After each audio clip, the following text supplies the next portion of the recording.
Good evening everyone. இன்றைக்கி நம்ம பார்க்க போகிற ஃபோட்டோஷாப் டிப்ஸ் அண்ட் ட்ரிக்ஸ் என்னன்னு பார்த்தீங்கன்னா, எப்படி ஒரு GIF அனிமேஷன் க்ரியேட் பண்ணுறது தான் பார்க்க போகிறோம். ஃபர்ஸ்ட் நான் ஃபோட்டோஷாப் ஓப்பன் பண்ணிக்கிறேன். Ctrl+O open the file. நான் அனிமேஷன் பண்ண வேண்டிய இமேஜை செலக்ட் பண்ணிக்கிறேன். Layer panel shortcut key F7. Ctrl+J same லேயரை ஒரு டூப்ளிகேட் பண்ணிக்கலாம். இதில் இருக்கிற டெக்ஸ்டோட கலரை நான் சேஞ்ச் பண்ணணும் அப்படின்னு நினைக்கிறேன். So go to adjustment layer, hue or saturation.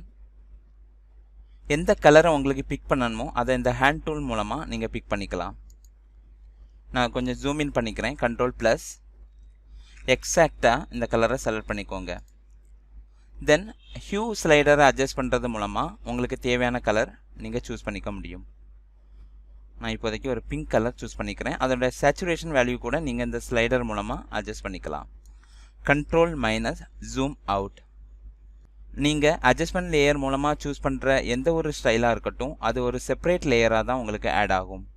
எனக்கு இந்த ஹியூ சேச்சுரேஷன் லேயரையும் லேயர் 1 லேயரையும் எனக்கு மெர்ஜ் பண்ணணும் அப்படின்னு நினைக்கிறேன். So hold down control press பண்ணிவிட்டு Ctrl+E எதுக்கு யூஸ் பண்ணுறோம் அப்படின்னா, 2 லேயரை ஒரே லேயராக மெர்ஜ் பண்ணுறதுக்காக நம்ம யூஸ் பண்ணுறோம். இப்போ இந்த ஐ விசிபிலிட்டி சிம்பிள் மூலமாக இந்த லேயரை நீங்கள் ஷோ ஆர் ஹைட் பண்ணிக்க முடியும். நான் இப்போ ஹைட் பண்ணுறேன். உங்களுக்கு ரெட் கலர் லேயர் பார்க்க முடியும். இப்போ உங்களுக்கு ரெட் கலர் டெக்ஸ்ட் பார்க்க முடியும். அதே ஷோ பண்ணுறது மூலமாக உங்களுக்கு பிங்க் கலர் டெக்ஸ்ட் பார்க்க முடியும். இப்போ 2 லேயர் நான் கிரியேட் பண்ணியிருக்கிறேன். Then go to window, timeline. இதில் 2 ஆப்ஷன் இருக்கும். Create video timeline, create frame animation. நான் அனிமேஷன் தான் பண்ண போகிறேன். ஸோ கிரியேட் ஃப்ரேம் அனிமேஷனை செலக்ட் பண்ணிக்கோங்க. Then click okay. இப்போ ஃபஸ்ட்டு ஃப்ரேம் என்னன்னு பார்த்தீங்கன்னா, எந்த லேயர் டாப்பில் இருக்கோ அதுதான் ஃபஸ்ட்டு விசிபிள் ஆகும். ஸோ நான் பாட்டம் லேயரை ஹைட் பண்ணிக்கிறேன். தென் இதே ஃப்ரேமை இன்னொரு டூப்ளிகேட் பண்ணணும் அப்படின்னா இந்த ப்ளஸ் சிம்பிளை கிளிக் பண்ணி நீங்கள் ஒரு டூப்ளிகேட் ஃப்ரேம் ஆட் பண்ணிக்க முடியும்.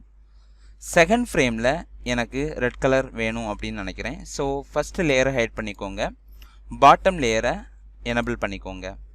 இப்போ ஃபஸ்ட்டு ஃப்ரேமில் இருக்கிறது பிங்க் கலர், செகண்ட் ஃப்ரேமில் இருக்கிறது ரெட் கலர்.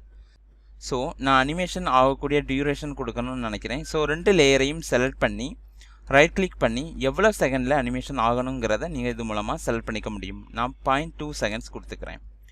கீழே ட்ராப் டவுன் ஆப்ஷன் மூலமாக நீங்கள் ஃபார்எவரை 3 டைம்ஸ் கூட சேஞ்ச் பண்ணிக்க முடியும், ஒன்ஸ் கூட சேஞ்ச் பண்ணிக்க முடியும். நான் ஃபார்எவர் செலக்ட் பண்ணிக்கிறேன். தென் ப்ளே. பார்த்தீங்களா, வித்தின் 1 செகண்டில் உங்களுக்கு ஒரு டெக்ஸ்ட் அனிமேஷன் ஈஸியாக க்ரியேட் பண்ண முடிஞ்சதா? நான் டியூரேஷன் 0.2 கொடுத்துருக்கனால இது உங்களுக்கு கொஞ்சம் ஸ்பீடாக அனிமேட் ஆகிற மாதிரி தெரியுது. நீங்கள் திரும்பவும் செலக்ட் பண்ணி நீங்கள் டியூரேஷன் வேல்யூவை சேஞ்ச் பண்ணிக்கலாம். 0.5 நான் கொடுத்துக்கிறேன். Space bar play.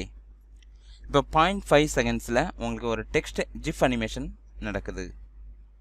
என்னுடைய வீடியோ உங்களுக்கு பிடிச்சிருந்தது அப்படின்னா மறக்காமல் என்னுடைய Blackboard சேனலை சப்ஸ்கிரைப் பண்ணுங்கள். உங்கள் ஃப்ரெண்ட்ஸுக்கும் ஷேர் பண்ணுங்கள். மறக்காமல் லைக் பண்ணுங்கள். தேங்க்ஸ் ஃபார் வாட்சிங்.